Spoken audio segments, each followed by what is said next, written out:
For all verified facts, subscribe to our YouTube channel and click the bell icon to get the latest updates. Hello and welcome. India has kicked off, as you know already perhaps, the world's largest vaccination program for COVID-19. The problem is that not everyone is exactly rushing for it. Many people are avoiding it. There is apprehension. There is what is known in the medical world as vaccine hesitancy. So the question is, why is it happening and what are the concerns? And more importantly, can those concerns be addressed? Particularly since most of the concerns revolve around two issues: whether the vaccine is safe, and the second is whether it's effective. Now, people may not know the distinction very clearly between the two, but it does matter that the vaccines are effective eventually, because that's what will determine the success in the battle against COVID-19. So, to understand what's really going on, I'm joined by Dr. Chandrakant Leheria, physician and public health specialist, who has worked on India's first national vaccine policy. He's also, more importantly, the author of a very, very recently released book, Till We Win, India's Fight Against COVID-19 Pandemic. Dr. Leheria, thank you very much for joining me. So from your vantage point as someone who's worked on public health systems, why do you think this is happening? Why is it that people are not taking the vaccine for a disease which clearly has crippled many countries, economies, and of course killed so many millions of people? Thank you very much, Mr. Govind, for inviting me for this talk. So when we are talking about vaccine delivery and current scenario of COVID-19 vaccination in India, we need to remember that the challenge of vaccine hesitancy was known even before the COVID-19 pandemic happened and well before the vaccination started. What we know that if we put all the people and their interest in the vaccines, then they would fall on a broader spectrum. On the extreme left, there would be people who would accept any vaccine which would be offered to them. And then on extreme right, there would be people who would refuse any vaccine which will be offered to them. So in between those who would accept everything and who would refuse everything, there are a majority of the people. Now, this spectrum is widely known, and how to ensure that all those people who are in the middle of this spectrum receive or agree to receive vaccine is by the trustworthy, transparent, and timely communication. The challenges have happened in the past and for the traditional vaccines also. As and when there are new vaccines, people want to get more information on them, and this is likely to happen. We know that these are the new vaccines. There are different stages of clinical trial and then licensing. Some are on the new platforms. So people react in a particular way. That brings me to my second point. The second point is that while vaccine research and development is basic science, but when it comes to vaccine delivery, it converges three things. One, the basic science, then the medical science, which explain that why people need vaccine, but also social science. That success or acceptance of vaccine is dependent upon when we put all three things, basic science, medical science, and social science together.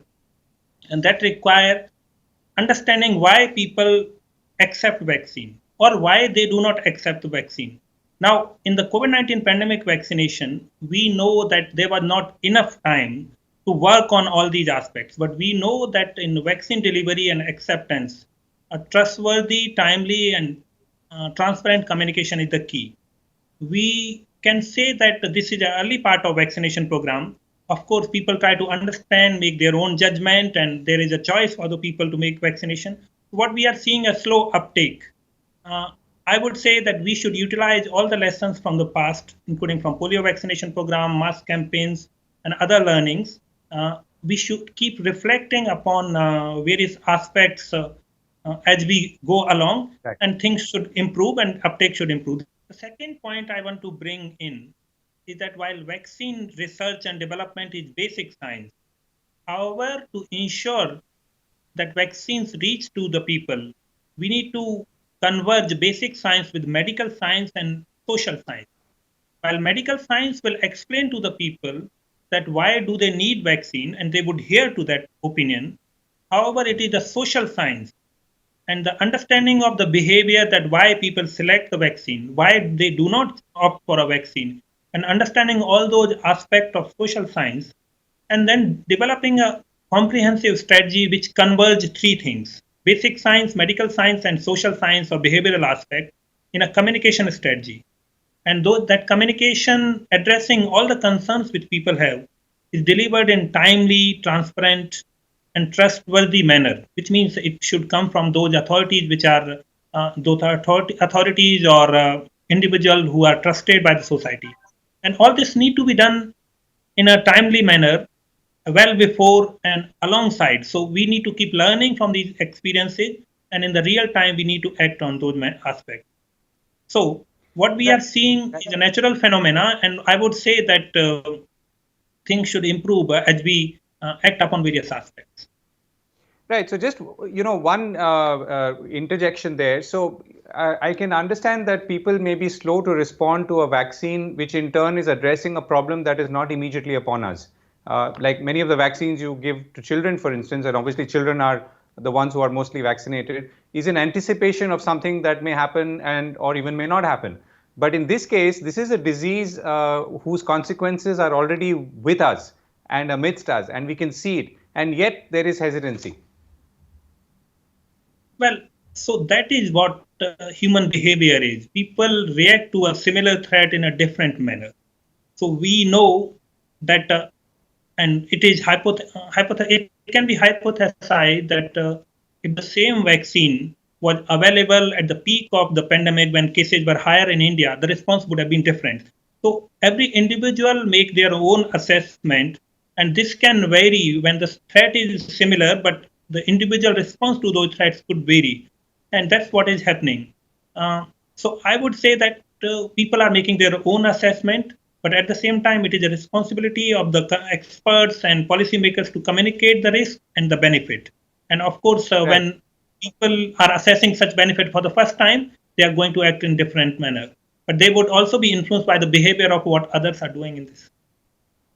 Right, and to put a data point to what you're saying, I think the point you're referring to, Dr. Leria, is September, mid-September, when we had hit almost 98,000 cases a day, in contrast to today, where we are at about 15,200 cases a day. So now the question is how communication and how is it communicated? So granted that we are now at a time when maybe there is more herd immunity. For whatever reason, India is not seeing the kind of impact that other countries like the United States and or Europe and United Kingdom are seeing. So therefore, how could it have been better communicated so as to ensure that people actually took this vaccine? How could it have been better communicated? Well, this is going to be an ongoing process. I guess government has done some of the initiative really well. The communication strategy which has been developed is very well written and comprehensive and released by the government of India. Some of the messages which were delivered in form of that some of the leading prominent figures receiving the vaccine the very first day are some of the strategies which works really well. At the same time, what we know that people are hearing a different voices, and these voices are really useful, but they can confuse the people. One side, what we know that we heard some of the voices which discuss the licensing procedure adopted for one of the two vaccine licensed in India. I believe that such kind of voices and debate and different opinion really benefit science. It helps in making vaccines safe. It helps in extending regulatory process, and it benefits science. However, as it happened in the front of the public, and it's really challenging for the public to understand those kind of debate which should have happened in the closed room are happening in front of the people, and that might have sent a different message. It's too much of information for people to absorb, and then they take their own decision based upon those criteria. If you ask me what can be done to improve uptake of COVID-19 vaccines, I would say that there is a lot of learning from what was done as a communication strategy for adoption of COVID-19 appropriate behavior at the beginning of this pandemic. We know that at the beginning of pandemic, the uptake of behavior such as face mask, hand washing, and physical distancing was really poor. And then government developed a and implemented a communication strategy which focused upon delivering the same message consistently through the telephone caller tunes, newspapers, various media briefings, and even experts were discussing the same messages. So a single consistent message delivered through different channels really helped. And what had happened since then? That now we know that there is a large section of society or large number of people who have inculcated that COVID-19 appropriate behavior in their lifestyle. People go out wearing those face masks, and which could be possible because India implemented a consistent communication strategy for adoption of those behavior. Now, if this could happen in the COVID-19 appropriate behaviors for face mask, hand washing, and physical distancing, we can take some of these learnings for increasing uptake of COVID-19 vaccines as well. What is needed that we understand the concerns and challenges which people are highlighting when they are showing hesitancy to COVID-19 vaccine, then develop the communication message which should be consistently delivered through all channels. The caller tunes, the phone messages, the TV channels, newspapers. The experts need to highlight those, address those concerns. And that kind of consistent, timely, really malleable strategy, communication strategy, which will evolve every passing day, can help in addressing the concern of the people. And there is no reason that people would not adapt the COVID-19 vaccines. In my opinion, all that is left is to convey, to address the apprehensions and concerns of the people, and then it will work. But this is not the only communication lesson we have. In the past, India has implemented a large-scale polio vaccination program. Country has implemented the measles and rubella mass-scale campaign. So we have a lot of learning. All that is left is utilizing and developing and then rolling out that communication strategy. The final part is that in these communication strategy, we need to have some science.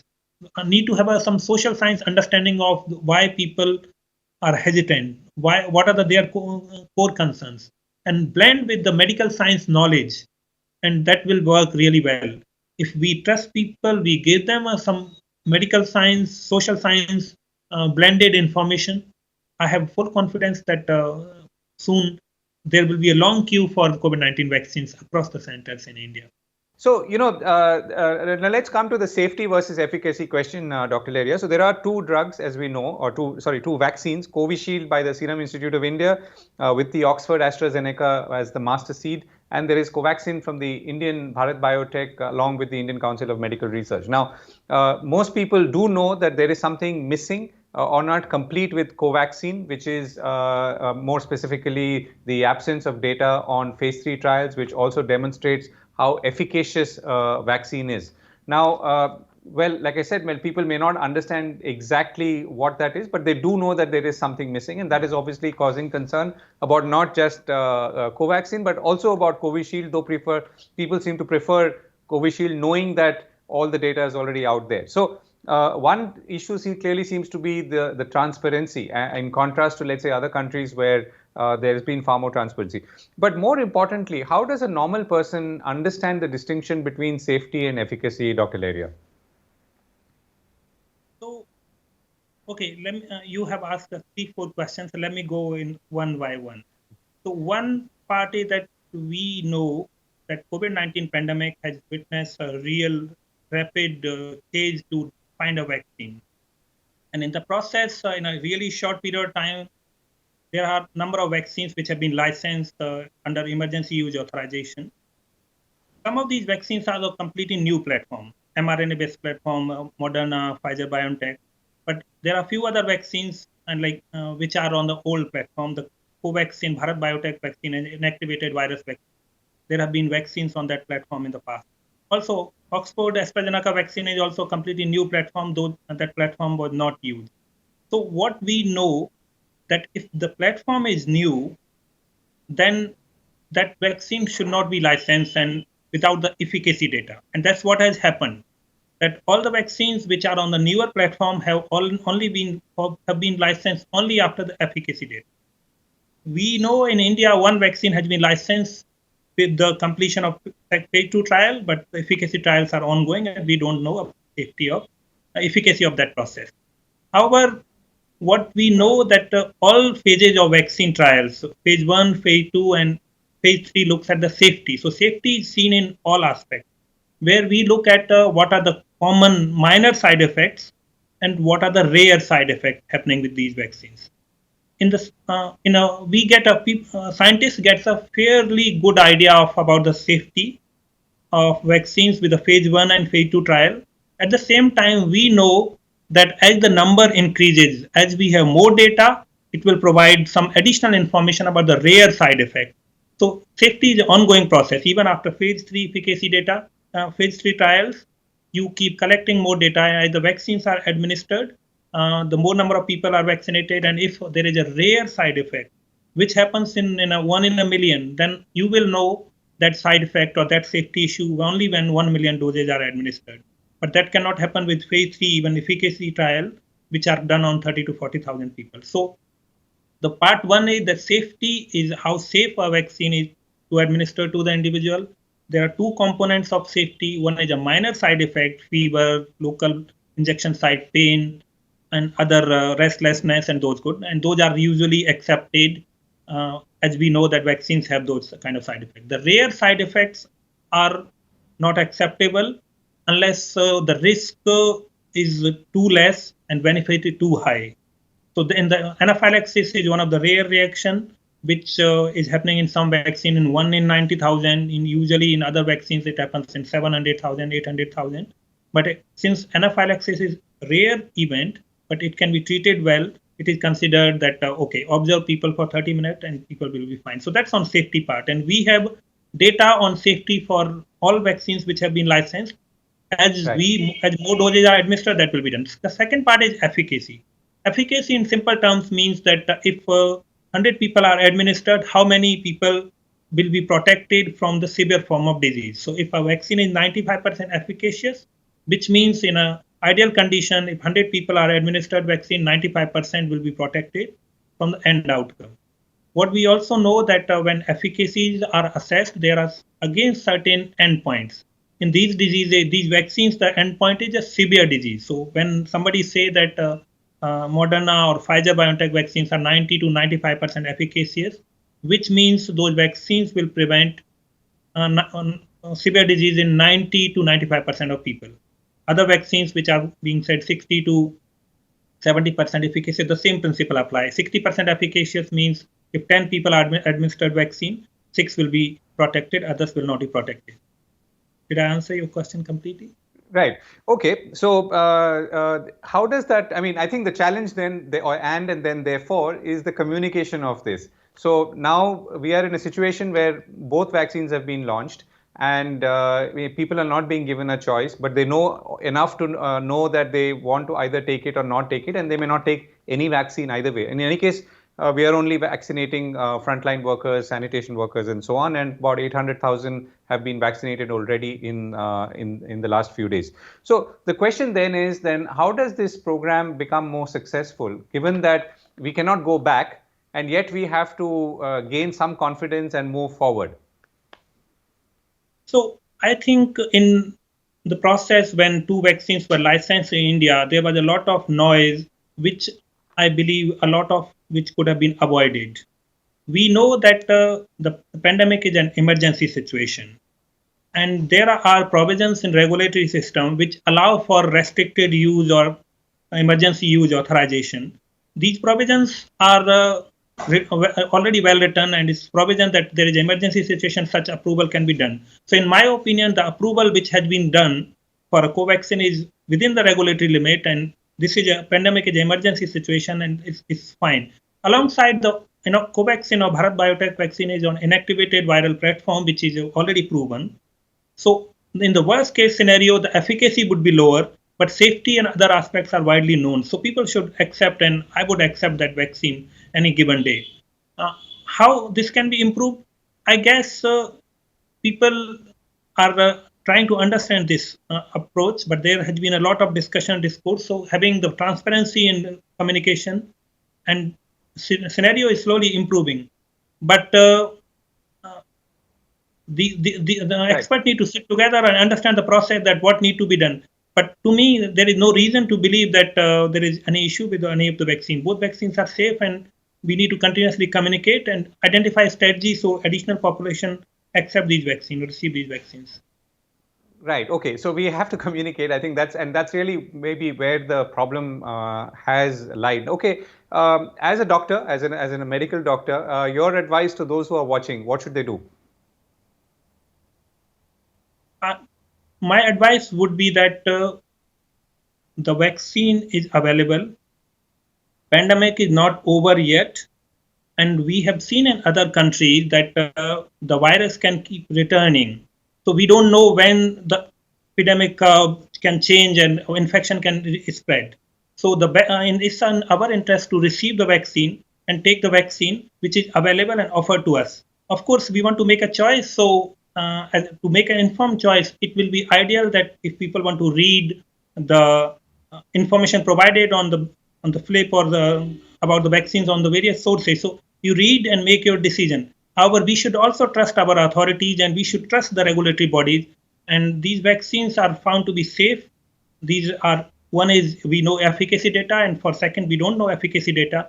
But by now, the millions of doses, at least 1 million doses, would have been administered by today. So it is working well. And in considering the scenario in the country and what is happening in other countries, we should take this vaccine. I would take this vaccine any given day, both the vaccine, any vaccine which is offered to me any given day. Okay, and that's and oftentimes that's really what matters when your doctor tells you that you should take it, and that's what most people want to hear. That little word of confidence. Dr. Ledia, thank you so much for joining me. Thank you very much.